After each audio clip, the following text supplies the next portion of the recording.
Hello hi, good evening. எல்லாரும் எப்படி இருக்கீங்க? ரொம்ப ஹாப்பி இந்த படத்தில் நான் வந்து ஒரு பார்ட்டாக இருக்கிறதுக்கு. ரொம்ப எல்லாருமே சொல்லிட்டாங்க டைரக்டரை பற்றி. ஆல்ரெடி நான் சொல்ல வந்தது எல்லாமே ரொம்ப பர்ஃபெக்ஷனிஸ்ட். அண்ட் நான் ரொம்ப குயிக்காக இந்த படத்தில் வந்து எனக்கு எல்லாமே ரொம்ப குயிக்காக நடந்துச்சு. ஷூட்டிங் டேட்டும் குயிக்காக முடிஞ்சிருச்சு, ரொம்ப கம்மி நாள். அண்ட் நாங்கள் வந்து ஓகே சொன்னதும் மீட்டிங்கும் ரொம்ப குயிக்காக ஆச்சு. டக்குன்னு இந்த படம் சைன் பண்ண எல்லாமே ஸோ குயிக். ஸோ ஒரு வாரம் முன்னாடி தான் எனக்கு கால் வந்தது. அண்ட் ஆல்சோ சிவா சார் கிட்ட இருந்தும் கால் வந்தது, இந்த படம் பண்ணுமா, நல்ல படம்னு. ஓகே சார், நான் போய் பார்க்குறேன்னு சொல்லியிருந்தேன். அம்மா கிட்ட கால் பண்ணியிருந்தாரு. அண்ட் தென் சார் கிட்டேருந்து கால் வந்தது. நான் போய் மீட் பண்ணுறேன். நம்மளுக்கு எப்போவுமே வந்து சில பர்சன்லாம் பார்த்தா நம்ம சினிமா ஃபீல்டில் வந்து ரொம்ப எக்ஸ்பீரியன்ஸ்டு, எல்லாருமே ரெஸ்பெக்ட் பண்ணுவாங்க, ரெஸ்பெக்ட்ஃபுல்லாக ஃபீல் பண்ண வைப்பாங்க. எல்லாமே தாண்டி ஒரு கம்ஃபர்ட் ஜோன் அண்ட் ஒரு ஃபாதர்லி ஃபிகராக வந்து எனக்கு இருந்தார் டே ஒன் அண்ட் ஃபர்ஸ்ட் மீட்டிங்லேயே. நாங்கள் ரொம்ப கம்ஃபர்டபுளாக வந்து நாங்கள் நிறைய விஷயம் பேசி ஷேர் பண்ண ஆரம்பிச்சிட்டோம் ஆக்சுவலி. ஸோ அதுவே வந்து எனக்கு என்ன படம் ஒர்க் பண்ணாலும் எனக்கு ஃபஸ்ட்டு வந்து அந்த பீப்புள் எப்படி இருக்காங்க அண்ட் எப்படி மதிக்கிறாங்க அண்ட் என்ன மாதிரியான கண்டென்ட் இருக்குது, அந்த கண்டென்ட்டை தாண்டி ஆஸ் அ பர்சனாக அவங்க எப்படி இருக்காங்கன்றது வந்து ரொம்ப இம்பார்ட்டன்ட். ஸோ அந்த மாதிரி சார் வந்து ஆஸ் அ பர்சனாக ப்ரொஃபஷ்னலாக எல்லாமே வந்து 100 out of 100 தான் எனக்கு. So such a good film, such a content film. And sir வந்து இன்ட்ரோ பண்ணியிருந்தார், பேசியிருந்தார் இந்த படத்தை பற்றி என்ன மாதிரி இருக்கும்னு. எனக்கு எப்போவுமே ஒரு ஃபீலிங் என்னவா இருக்கும்னா, எப்போவுமே இருக்கும் கான்ஸ்டன்ட் அது. நம்ம தப்பா இந்த காலத்துல பொறந்துட்டோமோ, நம்ம ஒரு 80s 90s பொறக்க வேண்டிய ஆளோ.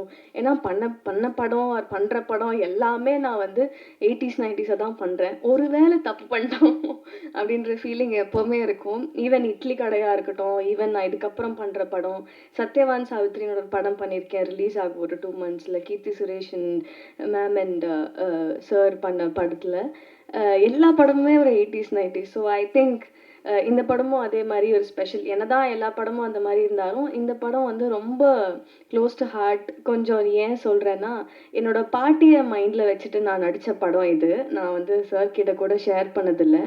என்னோட பாட்டிக்கு வந்து 4 பசங்க. என் அப்பா அண்ட் 2 அத்தை அண்ட் இன்னொருத்தங்க சேர்த்து 4 பசங்க. என்னை ஃபஸ்ட்டு எடுத்தோடனே நான் எங்கே இந்த படத்துக்குள்ளே வந்து சோல்ஃபுல்லாக இறங்கினேன்னா, ஒரு ஃபோட்டோ எடுத்தாங்க. I still remember. ஒரு குழந்தைய மேலே கையில் வச்சுக்கணும், ஒரு குழந்தைய வந்து கீழே வச்சுக்கணும், ஒரு பொண்ணு ஒரு பையன். நீ கேரி பண்ணிவிட்டு நீங்கள் வந்து உன்னோட ஹஸ்பண்ட்காக வெயிட் பண்ணுற ஷாட். அதுதான் வந்து எனக்கு ஃபஸ்ட் எடுத்த ஷாட். ஐ ரிமெம்பர் அந்த பிக்சரில் வந்து நான் என்னோட பாட்டியே வந்து நினச்சி I just went in to her soul actually. So அதை வந்து நான் யார்கிட்டையுமே ஷேர் பண்ணாமல் எனக்குள்ளேயே வச்சுக்கிட்ட ஒரு ஃபீலிங்.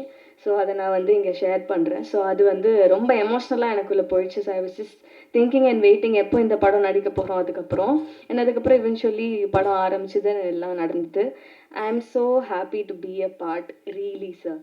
ஏன்னா வந்து எல்லாருமே சொல்லிட்டாங்க ரொம்ப ப்ரொஃபஷ்னல் அண்ட் இவ்வளோ பிளான் பண்ணி இவ்வளோ தெரிஞ்சு எப்படி சார் நீங்கள் இப்படி இருக்கீங்க அப்படின்ற மாதிரி ஒரு கொஷின் தான் வரும் எங்களுக்கு. ஐ am so proud to be a part. And நிஜமாவே இந்த ஃபிலிம் பாட்டியை நினச்சி பண்ணதுனால இன்னும் கொஞ்சம் க்ளோஸ் டு ஹார்ட். ஸோ கண்டிப்பாக எல்லாருக்கும் பிடிக்கும்னு நினைக்கிறேன். இன்னும் நிறைய படம் பார்ப்பீங்க. அண்ட் என்னோட ஜேர்னி அது எப்போவுமே லைஃப் லாங். நான் வந்து ரீசெண்டாக கூட என்னோடய ஃப்ரெண்ட் கிட்ட ஷேர் பண்ணியிருந்தேன். கொஞ்சம் லோ ஆச்சு எனக்கு லைட்டாக. நம்மளுக்கு வந்து எப்போவுமே நான் கொஞ்சம் ஒர்க்கஹாலிக். ஏதாவது படம் பண்ணல ஒரு ஏதாவது பண்ண முடியலன்னா நான் கொஞ்சம் லோ ஆகிடுவேன். அதுக்கு ஒரு மாதம் ஒரு வாரம் எடுத்துப்பேன் நான் திருப்பி பேக் டு ஃபார்ம் வரத்துக்கு. அப்போ சொல்லிட்டு இருந்தேன், என்ன இது ரொம்ப லேட் ஆகுது, எனக்கு நான் பண்ண பிளானிங்கில் எதுவும் நடக்க மாட்டேங்குது. நம்ம சினிமாவில் எல்லாருக்கும் பீங் அன் ஆர்டிஸ்ட் எல்லாருக்குமே அந்த ஃபீலிங் இருக்கும். அப்படி ஆகும்போது அவங்க சொன்னாங்க, நீ என்கிட்ட ஒரு வார்த்தை சொன்னல, நீ தான் சாகிற வரைக்கும் நடிக்க போறியே, அப்புறம் என்ன பிரச்சனை உனக்கு அப்படின்னு கேட்டா. ஸோ அதனால் நான் இதை எப்போவுமே சொல்லிகிட்டே இருப்பேன். So being that much passionate and being இந்த சினிமா, நான் எப்போவுமே விடாமல் தொடர்ந்து என்னோட முயற்சியை வந்து பண்ணிகிட்டே இருப்பேன் சினிமாக்காக. அண்ட் கண்டிப்பாக இன்னும் நிறைய படம் பண்ணுவேன். அண்ட் இதுக்கு மேலே நிறைய இடத்துக்கு போவேன்ற எய்மோட I am just wishing and I'm wishing the crew members and myself for doing this film. I'm so happy to be a part again and thank you so much for all the cast and crew. ரொம்ப சந்தோஷமாக இருந்தது. And thank you so much for music director. உங்களோட மியூசிக்கில் வந்து இந்த படத்தில் நான் வந்து இருக்கிறது ரொம்ப சந்தோஷம் சார். நான் உங்களோட பெரிய ஃபேன்.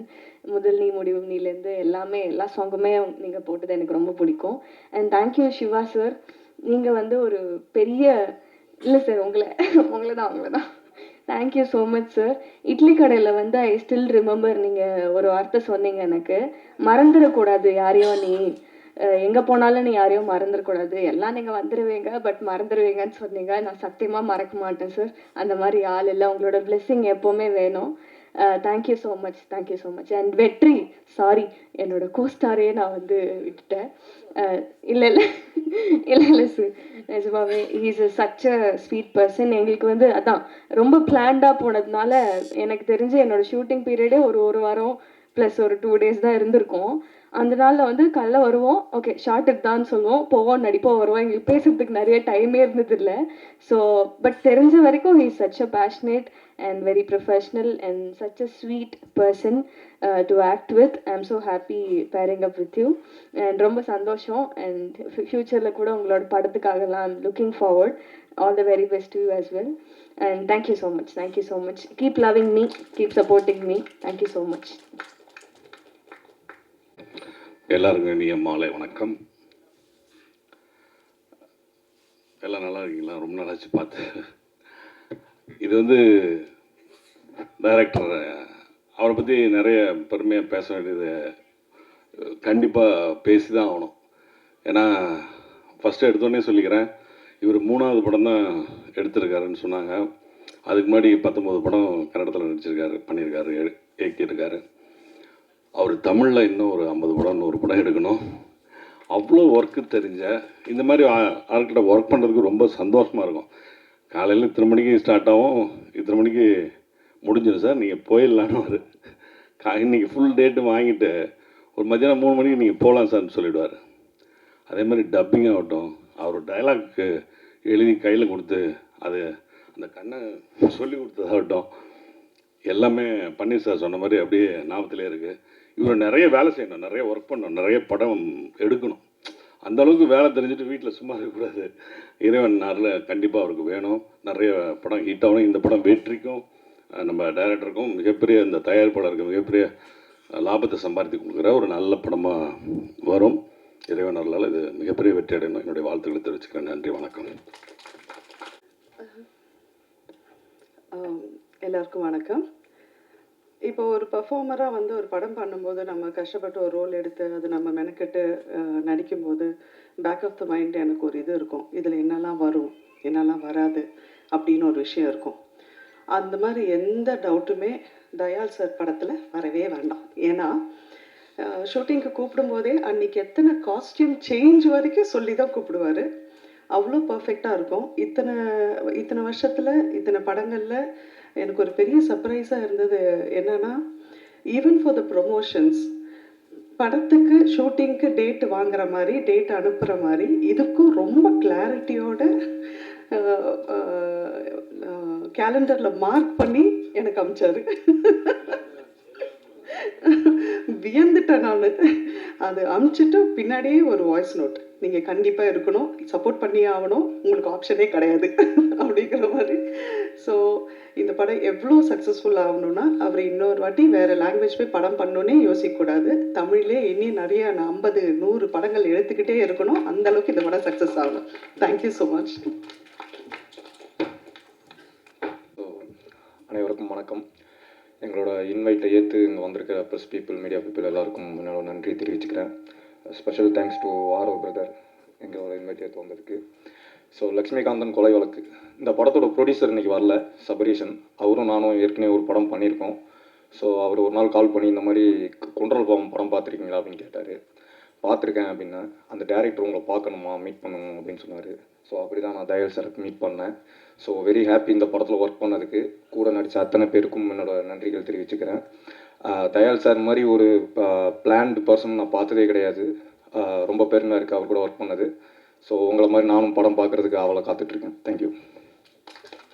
லக்ஷ்மிகாந்தன் கொலை வழக்கு திரைப்படத்திற்கான ஊடக சந்திப்பிற்காக வந்திருக்கிற ஊடகத்துறை நண்பர்கள் அனைவரையும் உங்களில் ஒருவனாக வரவேற்கிறேன், வணங்குகிறேன். நண்பர்களே, தோழர்களே, நான் உங்களுக்கு ஒரு கதையை சொல்கிறேன். 1922 கோயமுத்தூர் மாநகரம். பஞ்சாலைகளினுடைய இயக்கத்திலே உச்சத்தில் இருந்த காலம் அது. தென்னிந்தியாவின் மான்செஸ்டர் என்று கோயம்புத்தூர் அழைக்கப்பட்டது.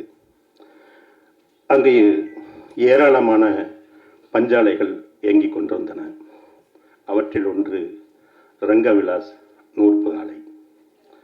அந்த ஆலையில் ஆயிரக்கணக்கான தொழிலாளிகள் வேலை செய்து கொண்டிருந்தார்கள். இப்போது இருந்தது போல தொழிற்சங்கங்கள், தொழிலாளர் நல சட்டங்கள் எல்லாம் அப்போது இல்லை. 15 மணி நேர வேலை, ஒரு மாதத்திற்கு 15 ரூபாய் சம்பளம். 15 மணி நேரம் என்பது இன்னும் கூடுதலாக ஆகலாம். அதற்காக எந்த ஊக்க ஊதியமும் வழங்கப்படாது. ஏதாவது ஒரு தொழிலாளி நிர்வாகத்திற்கு எதிராக பேசினாலோ, நடந்து கொண்டாலோ, சிந்தித்தாலோ பஞ்சாலை பாதுகாப்பு இயக்கம் என்கிற ஒரு அமைப்பைச் சேர்ந்த ரவுடிகள் அந்த தொழிலாளர்களை சரியான முறையில் தண்டிப்பார்கள். இப்படி அடக்குமுறை உச்சத்தில் இருந்த அந்த நேரத்திலே மெதுவாக தொழிற்சங்க உரிமைகளுக்கான, தொழிலாளர்களின் உரிமைகளுக்கான குரல்கள் ஒலிக்க ஆரம்பிக்கின்றன. அவற்றில் மிக முக்கியமான ஒரு குரல் ராஜி என்கிற ஒரு பெண் தொழிலாளியினுடைய குரல். அவர்கள் ரங்கவிலாஸ் ஆலைகள் மட்டுமல்ல, மற்ற ஆலைகளில் இருக்கிற தொழிலாளர்கள் எல்லாம் ஒன்றிருக்கிற வேலைகளை செய்து கொண்டிருந்தார்கள். அதில் ராஜியின் பங்கு பெரும் பங்காக இருந்தது. எப்படியாவது இந்த குரலை, தொழிலாளர் ஆதரவுக்கான உரிமை குரலை ஆரம்பத்திலேயே அடக்கிவிட வேண்டும் என்று பஞ்சாலை முதலாளிகள் முடிவெடுத்தார்கள்.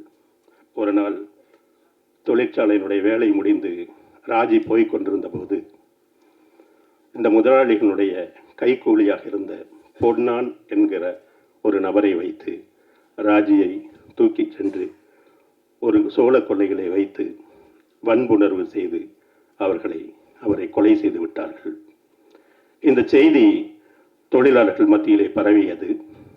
அப்போது தொழிற்சங்கத்தில் முக்கியமான ஒரு பொறுப்பில் இருந்த ராமையன், ரங்கண்ணன், வெங்கடாச்சலம், சின்னையன் என்கிற 4 பேர் அந்த பொன்னானை பிடித்து அடித்து உதைத்தார்கள். அவர்களோடு மற்ற பெண் தொழிலாளர்களும் சேர்ந்து கொண்டார்கள். அவர்கள் கொடுத்த அடியில் பொன்னான் அந்த சம்பவ இடத்திலேயே இறந்து போனான். அதற்கு பிறகு இந்த 4 பேரையும் கைது செய்தது காவல்துறை. அப்போது சிங்கானனுடைய காவல்துறை ஆய்வாளராக இருந்த சாந்த பிள்ளை என்பவரை கொண்டு இவர்கள் மீது வெளிவர முடியாத அத்தனை பிரிவுகளிலும் வழக்குகள் தொடுக்கப்பட்டன. கோவை நீதிமன்றம் அந்த 4 பேருக்கும், ராமையன், ரங்கண்ணன், வெங்கடாச்சலம், சின்னையன் என்கிற அந்த 4 தொழிலாளர் தோழர்களுக்கு மரண தண்டனை விதித்தது. கம்யூனிஸ்ட் கட்சியும் தொழிற்சங்கமும் அந்த வழக்கை முடிய விடவில்லை. அவர்கள் மேல்முறையீட்டிற்காக கொண்டு சென்றார்கள். சென்னையிலும் அந்த மரண தண்டனை உறுதிப்படுத்தப்பட்டது. டெல்லியிலும் அந்த தண்டனை உறுதிப்படுத்தப்பட்டது. நண்பர்களே, அது வெள்ளையர்கள் ஆண்ட காலம். இந்த வழக்கை கம்யூனிஸ்ட் கட்சி லண்டனில் உள்ள சட்ட கவுன்சிலுக்கு எடுத்து சென்றது. அங்கேயும் அந்த மரண தண்டனை உறுதிப்படுத்தப்பட்டது. எல்லா மட்டங்களிலும் தோல்வியுற்ற பிறகு வேறு வழி இல்லாமல் அந்த வழக்கு மரண தண்டனை என்கிற நிலையிலே நின்றது. அப்போது தொழிற்சங்கத்தினுடைய தலைவர்களாக இருந்த ஜோசி, ரமணி போன்ற தோழர்கள் எல்லாம் இந்த 4 தோழர்களை பார்த்து ஆறுதல் கூறினார்கள்.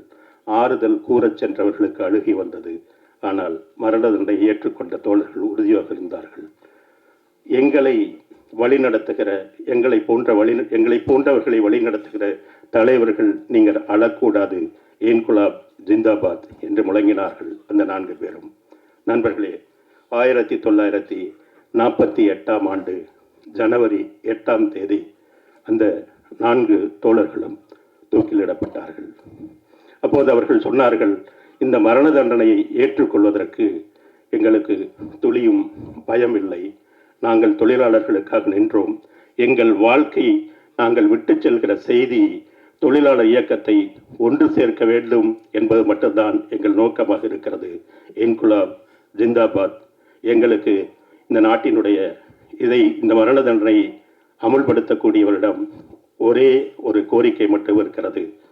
தோழர்களே, நாங்கள் இந்த போராட்டத்தில் ஒன்று சேர்ந்தோம், தொழிலாளர்களுடைய நலனுக்காக ஒன்று சேர்ந்தோம், அவர்களுடைய நல்ல வாழ்க்கைக்காக ஒன்று சேர்ந்தோம். ஒன்று சேர்ந்து போராடிய நாங்கள் ஒரே நேரத்தில் தூக்கிலிடப்பட்டோம். தோழர்களே, எங்களை தனித்தனியாக புதைத்து விடாதீர்கள், ஒரே குழியில் புதையுங்கள். இதுதான் இந்த நாட்டிற்கும் இந்த தோழர்களுக்கும் நாங்கள் விடுக்கிற வேண்டுகோள் என்று சொன்னார்கள். தோழர்களே, அந்த 4 பேரும் ராமையன், ரங்கையன், சின்னையன், வெங்கடாச்சலம் என்கிற 4 தோழர்களும் ஒரே குழியில் புதைக்கப்பட்டார்கள். இன்றைக்கும் கோவையினுடைய சின்னியம்பாளையம் என்கிற இடத்தில் அங்கு 4 பேர்களுடைய கல்லறை இருக்கிறது, தொழிலாளர் வர்க்கத்தினுடைய சாட்சியமாக. இன்றைக்கும் எந்த கம்யூனிஸ்ட் பேரியக்கத்தினுடைய எந்த மாநாடும் சின்னியம்பாளையம் தோழர்களுக்கு அஞ்சலி செலுத்தாமல் நடப்பதே இல்லை, தொடங்குவதே இல்லை. இந்த கதையை நான் இங்கு ஏன் சொல்கிறேன் என்றால், இந்த படத்திற்கும் இந்த கதைக்கும் ஒரு தொடர்பு இருக்கிறது. இந்த கதை மரண தண்டனை தேவையா என்கிற கேள்வியை எழுப்புகிறது. ஒரு கொலையே செய்திருந்தாலும் கூட திருப்பி அதே செயலை ஒரு அரசாங்கம் சட்டத்தின் மூலம் செய்வது நியாயமா என்கிற கேள்வியை தயாள் பத்மநாபன் எழுப்பியிருக்கிறார். தயாளினுடைய படங்கள், எல்லா படங்களுமே ஒரு காவிய சாயலோடு ஒரு அழுத்தமான கதையை முன்வைப்பவை. தயாள் பத்மநாபனை உங்களுக்கு தெரிந்திருக்கும். கொன்றால் பாவம், மாருதி நகர் காவல் நிலையம் போன்ற படங்களினுடைய இயக்குனர். அவர் கன்னடத்தில் 19 படங்களுக்கு மேலாக, மொத்தம் 22 படங்களுக்கு மேலாக செய்திருக்கிறார். கன்னடத்தில் இன்றைக்கும் கொண்டாடப்படுகிற ஒரு ஒரு ஒரு நாயக இயக்குனர் என்று அவரை சொல்லலாம். பொழுதுபோக்கு படங்களுக்கும் கலை படங்களுக்கும் நடுவில் ஒரு மையச் சரடை பிடித்து தன்னுடைய பாணியாக வைத்திருக்கிற தயாளை பற்றி நாம் பெருமைப்பட வேண்டிய செய்தி. தயாள் நம் தமிழர், விழுப்புரத்தை சேர்ந்தவர். விழுப்புரத்தில் பிறந்து இன்றைக்கு அவருடைய ஒவ்வொரு வார்த்தைக்கும் அங்கே மரியாதை இருக்கிறது. நாம் நினைப்பது போல கர்நாடகம் தமிழர்களுக்கு எதிரியாக திரைத்துறையில் இல்லை என்பதை அவர் பல நேரங்களில் சொல்லியிருக்கிறார். திரைத்துறை சார்ந்த பல தொழிற்சங்கங்கள் அவருடைய வழிகாட்டுதலுக்காக நிற்கின்றன. பெரிய பெரிய நட்சத்திரங்கள் அவருடைய சொல்லை கேட்கிறார்கள். அப்படிப்பட்ட ஒரு பெருமையை தேடி தந்திருக்கிற தயாள் இயக்குகிற 3வது தமிழ் படம் லட்சுமிகாந்தன் கொலை வழக்கு. தயாள் எனக்கு எப்படி தெரியும்னா, கொன்றால் பாவம் படத்தில் நான் நடிக்கிறதுக்காக கூப்பிட்டாங்க. நான் அதற்கு போயிருந்தேன். 2 நாள் நடித்தேன். ஒரு நாள் டப்பிங் பேசினேன். அவ்வளோதான் எனக்கு தெரியும். அவரோட எனக்குள்ள உறவு அவ்வளோதான். அவர் படங்களோடு எனக்கு நிறைய உறவு இருக்கிறது. திடீரென அவரிடமிருந்து ஒரு நாள் ஒரு தொலைபேசி அழைப்பு வந்தது. சந்திக்க வேண்டும் என்றார். போனேன், சந்தித்தோம். இந்த படத்தினுடைய கதையை சொல்லி எப்படி இருக்கிறது என்று கேட்டார். அந்த கதையினுடைய ஆன்மா எனக்கு பிடித்திருந்தது. அந்த கதை எழுப்புகிற கேள்வி எனக்கு பிடித்திருந்தது. அந்த படம் சட்டத்தின் முன் வைக்கிற ஒரு சவால் எனக்கு பிடித்திருந்தது. எனக்கு கதை பிடித்திருக்கிறது என்று சொன்னேன். இதை நீங்கள் தான் திரைக்கதை உரையாடல் எழுத வேண்டும், நாம் இருவரும் சேர்ந்து எழுத வேண்டும் சொன்னார். எனக்கு தனியாக இல்லை, இந்த கதை உங்கள் கதை. இதை பற்றி ஒவ்வொரு வரியும் உங்களுக்கு தெரிந்திருக்கும்.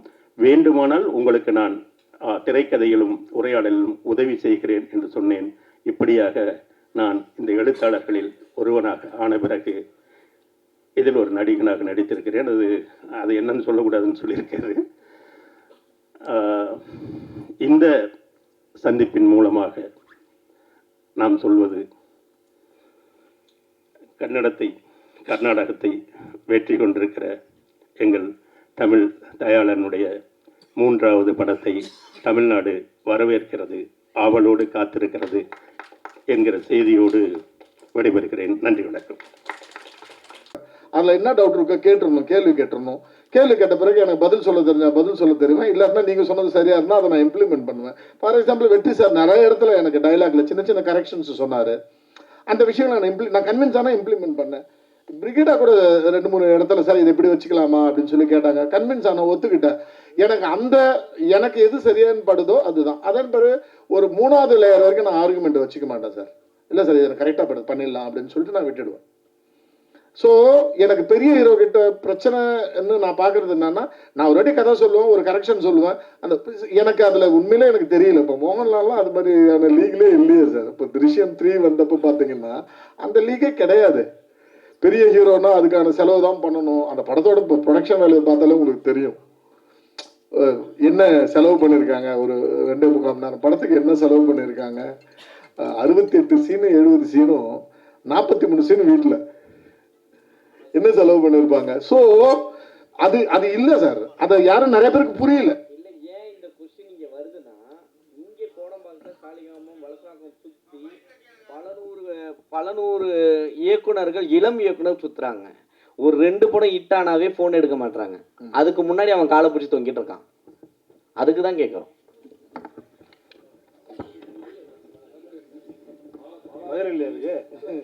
அவ்வளோதாங்க சார். அப்புறம் ஒரு விஷயம், அப்புறம் நீங்கள் பேசும்போது சொன்னீங்க இந்த மாதிரி நடு ரோட்டில் ஒருத்தனை கொலை பண்ணாக்கா அவன் சாவனை பற்றி கவலை இல்லை, அந்த வெட்டரனை வந்து ஏன் நல்ல புத்தி கொடுக்கல அப்படின்னு சொல்லிட்டு நான் கடவுளை கேட்பேன்னு சொல்லிட்டு, ஒரே மாதிரி எல்லா மனுஷனும் இருக்க முடியுமா நீங்கள் நினைக்கிற மாதிரி?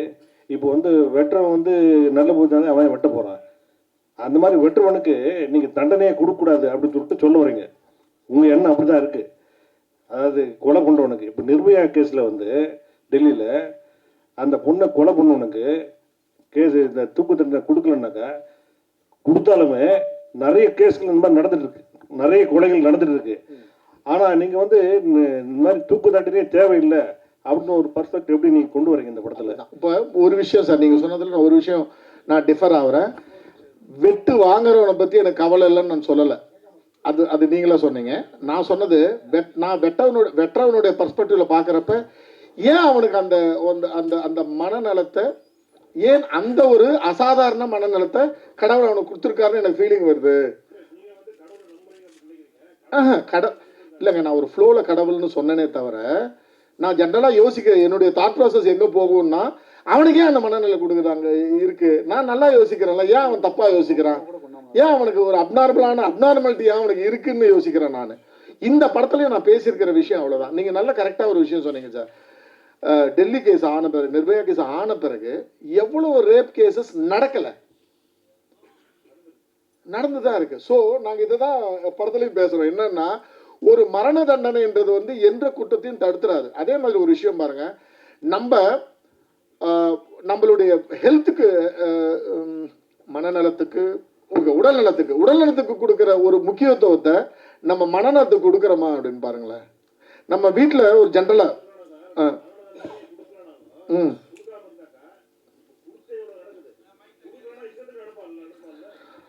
அதுதான் சொல்றேன். அதெல்லாம் பத்தி பேசியிருக்கோம். அதை தான் இவரு சொல்றாரு, அவரு இல்லைன்னு சொல்றாரு. இது எனக்கு இதெல்லாம் ரொம்ப பிடிச்சிருக்கு. நீங்க என்னென்ன பேசுறீங்களோ இதெல்லாம் படத்துல இருக்கு.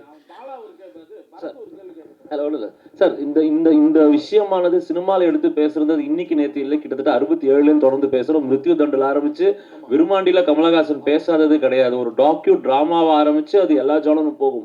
பட் இன்னை காலகட்டத்தில் கிரைம்ஸ் இன்க்ரீஸ் ஆயிடுச்சு, சோசியல் மீடியா ஜாஸ்தி ஆயிடுச்சு. ஆனா நம்ம இதை கொண்டு போய் ஒரு கோர்ட் ரூம் டிராமால சொருகிடுறோமா? இதனோட கான்டெக்ட்டை புரிஞ்சுக்காம ஒரு கோர்ட் ரூம் டிராமாவாகவே இந்த மாதிரியான ஒரு சீரியஸான விஷயத்த அனலைஸ் பண்ணி கடைசியில் ஒரு சம்மரைஸ் பண்ணிடுறோமான்ற ஒரு வருத்தம் இருக்குல்ல? இல்லை, ஒரு விஷயம் என்னன்னா சார், நான் வந்து கொஞ்சம் புத்திசாலித்தனமா இதை வந்து இன்னைய காலகட்டத்துக்கான கதையாக வைக்கல. இதை வந்து நான் வந்து 72க்கு நான் பீரியடாக சூஸ் பண்ணதுக்கு ரீசனே என்னன்னா, அந்த காலகட்டத்தில் ஒரு மரண தண்டனை பற்றி ஒரு டிஸ்கஷனாக தான் வச்சுருக்கேன். First point. 2வது பாயிண்ட்டு சார், எந்த கருவை பற்றி எந்த காலகட்டத்தில் யார் வேணாலும் பேசலாம் சார். ஓகேங்களா? அப்போ விருமாண்டியில் வந்து இதை பற்றி பேசுகிற விதம் வந்து வேற. நான் பார்க்குறேன், எனக்கு விருமாண்டின்னு தெரியும். இவருடைய படம் இருக்கு இல்லைங்களா சார், நம்ம சார் இறந்து போயிட்டாருங்களே, ஜனார்தன் சாருடைய படம், விஜய் சேதுபதி சார் பண்ணியிருந்தார். அந்த படத்தில் கொஞ்சம் அதை பற்றி பேசுகிறேன். இந்த படங்கள்லாம் பார்த்துட்டு இதில் என்ன பேச மறந்தாங்களோ, இதில் என்ன பேச தவறுனாங்களோ அதை நான் இதில் பேசியிருக்கேன்.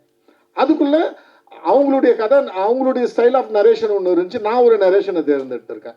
பட் எல்லா அதில் ஒரு ஃப்ரெஷ்னஸ் இருக்கும் சார். கண்டிப்பாக அந்த ஃப்ரெஷ்னஸை நீங்கள் கண்டிப்பாக பார்ப்பீங்க. உங்களுக்கு ரொம்ப ஸ்டேல்டாக ஃபீல் ஆகாது. இதை பற்றி ரொம்ப இதுக்கு முன்னாடி நம்ம இதை பற்றி பேசியிருக்கமேன்னு தோணாது, புதுசாக இருக்கும் சார். சமீப காலமா இந்த பாலியல் வழக்குகள் வந்து ரொம்ப வருது. ஆமா, சிறுமிகளை கூட ரொம்ப கற்பழிக்கிறாங்க. அதுக்கு வந்து கண்டிப்பா மரண தண்டனை வேணும், அப்படின்னாதான் வந்து வராது அப்படிங்கிறாங்க. அப்படி ஒருத்தன் உள்ள போயிட்டு கோர்ட்ல ப்ரூவ் ஆகாம திருப்பி அவங்க அம்மாவே கொன்னான், அவனுக்கு ஒரு மரண தண்டனை வந்தா திருப்பி அது நடந்திருக்காரு. இந்த மாதிரி இந்த செக்ஷுவல் இதுல, இந்த சிறுமிகள் இதுல மரண தண்டனை வேணுமா வேண்டாமா, உங்களோட கருத்து என்ன சார்? நான் சிறுமிகள் பலாத்காரத்தை விட்டுட்டு நீங்க ஓவராலா என்கிட்ட கேட்டா நான் ரொம்ப ஸ்ட்ராங்கா சொல்லுவேன், நான் வந்து மரண தண்டனைக்கு எதிரானவன். நான் சொல்லிட்டேன், நான் முதல்ல சொல்லிட்டேன், நான் வந்து மரண தண்டனைக்கு எதிரான. நான் எங்க பர்ஸ்பெக்டிவ் என்னது மாறுதுன்னு நான் சொல்லிடுறேன் சார். நமக்கு இந்தியா சுதந்திரம் அடைந்து கல்கட்டாவில் நடக்கிற அந்த வயலன்ஸு, ஹிந்து முஸ்லீம் வயலன்ஸு, அது எல்லாம் நோன் வயலன்ஸு. நோன் வயலன்ஸில் ஒரு முஸ்லீமு ஒரு ஒரு ஒரு ஹிந்து பொண்ணை வந்து ஷூட் பண்ணிடுறான், கன்னில் ஷூட் பண்ணிடுறான், அவனை அரெஸ்ட் பண்ணிடுறாங்க. இது விஷயம் நிறைய பேருக்கு தெரிஞ்சிருக்க வாய்ப்பு இல்லை, நிறைய பேருக்கு தெரிஞ்சிருக்கும் வாய்ப்பு இருக்குது. ஒரு 20 வருஷம் கழிச்சு அவனை ரிலீஸ் பண்ணுறப்ப அவன் ஒரு பர்ஸ்பெக்டிவ் சொல்கிறான். இப்போ நான் கதையாக சொன்னவனு உங்களுக்கு என்ன தோணுச்சு? நடந்த ஹிந்து முஸ்லீம் கலவரத்தில் ஒரு முஸ்லீம் இளைஞன் ஒரு ஹிந்து பெண்ணை வந்து சுட்டு கொன்றான், இதான் கதை. அவன் 23 வருஷம் கழிச்சு ஒரு கதை சொல்கிறான் சார். அந்த பர்ஸ்பெக்டிவ் என்ன தெரியுங்களா? 9 பேர் நாங்கள் போனோம், அந்த பொண்ணு முன்னாடி வந்தா, எப்படியாவது சாவடிக்க போகிறோமே, அதுக்கு முன்னாடி அவளை கற்பழிச்சுட்டு அப்புறமா சாவடிக்கலாம் முடிவு பண்ணுறாங்க 9 பேரும். 8 பேரும் ஒருத்தன் அப்போஸ் பண்ணுறான். நம்மளோட நீ சாவடிக்க நான் ரெடி, நீ இவ்வளோ சாவடிக்கிறமா, ஒரு ஹிந்து அவளை நான் சாவடிக்கிறேன்னு நீ சொல்லி நான் சாவடிக்கிறேன். கற்பழிப்புன்றது நம்ம அஜெண்டாவிலே கிடையாது, அது கூட்டுறோம்னு சொல்கிறான் அவன். இவங்க 8 பேரும் உனக்கு இருப்போம் இல்லையா, தனியாக போய் நில்லு, நாங்கள் முடிச்சுட்டு வரோம் வேலையன்னு சொல்கிறாங்க. அவன் உறுதலை இதை சொல்கிறான், முடிச்சுட்டு வரோம் வேலையன்னு சொல்கிறாங்க. அப்போ இவன் என்ன பண்ணுறான், அந்த பொண்ணை காப்பாற்றுறதுக்காக அந்த பொண்ணை ஷூட் பண்ணுறான். 8 பேர். இது இன்னொரு பர்ஸ்பெக்டிவ் 23 வருஷம் கழிச்சு நமக்கு தெரியுது. இந்த பர்ஸ்பெக்டிவ் நிறைய குற்றத்தில் இருக்கும்ல, அந்த சான்ஸை வந்து நிறைய விஷயங்களை நான் சொல்ல, இப்போ அது எப்படி தெரியல, ஒரு ஹிடன் விஷயமா நிறையா இருக்கும் சார். ஒவ்வொரு குற்றத்துக்கும் பின்னாடி நம்ம 2 விஷயம் பேசுவோம் சார். ஆட்டோ சங்கருடைய இது இருக்கு இல்லைங்களா, எக்ஸிகியூஷன் இருக்குல்ல, ஆட்டோ சங்கர் மட்டும்தான் குற்றவாளியா? ஒரு பொலிட்டீஷியன் அதில் பின்னாடி இருந்தவங்க நம்ம எல்லாருக்கும் தெரியும், யாராவது வந்தாங்களா? ஓகே, வீரப்பனுடைய எக்ஸிகியூஷன், நம்ம எக்ஸிகியூஷன் பேசுவோம், என்கவுண்டர் இஸ் எக்ஸிகியூஷன் இல்லைங்களா, எக்ஸிகியூஷன். வீரப்பன் மட்டும்தான் குற்றவாளியா? ஒரு பொலிட்டீஷியன் வெளில வந்தானா? ஒரு பியூரோக்ராட்ஸ் வெளில வந்தானா? இல்ல. ஸோ எப்பவுமே ஒரு ஒரு குற்றத்துக்கு பின்னாடி நிறைய விஷயங்கள் இருக்குல்ல, அது எதுவுமே அனலைஸ் பண்ணாம ஒருத்தவனை மட்டுமே நம்ம குறி வைக்கிறோம், அவனுடைய மனநலத்துக்கு நம்ம இம்பார்ட்டன்ஸ் கொடுக்க மாட்டோம்ன்றது என்னுடைய கருத்து. இதை வந்து நான் கண்டிப்பா திணிக்கல, நான் திரும்ப சொல்றேன், நான் இதை திணிக்கவே இல்லை. என்னுடைய கருத்தை சொல்லி ஆப்போசிட்ல இன்னொரு கருத்தையும் நான் வச்சிருக்கேன். இப்போ சார் சொன்னார் இல்லைங்களா, அந்த விஷயங்கள் அது அதிகமாக இருக்கு, அதை நம்ம நியாயப்படுத்தணும். நான் நியாயமும் படுத்தலை, ஏன்னா அதுதான் ஒரு ஒரு ஒரு ஃபிலிம் மேக்கரோட வேலை, அது கிடையாது. இதுதான் அப்படின்னு சொல்லக்கூடாது, அது ஒரு விவாதத்துக்கு விட்டுட்டா நல்லா இருக்கும்ன்றது தான் என்னுடைய. கவிதா பாரத் இங்கே, அதாவது கோவையில் நடந்த விஷயத்த ரொம்ப அருமையாக சொன்னீங்க, வாழ்த்துக்கள், நல்லா சொல்றீங்க, மத பையன் மாதிரி. ஆனால் இந்த கதையில் எழுதும்போது உங்களுக்கு என்ன சவால்கள் இருந்தது இந்த படத்துக்கு வசனம் எழுதும்போது?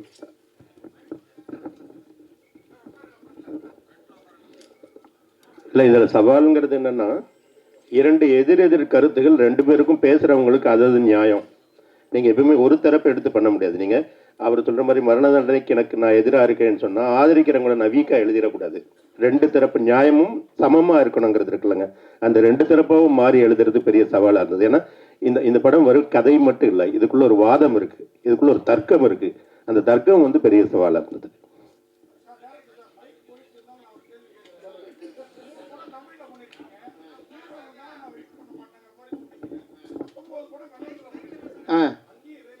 Same sir.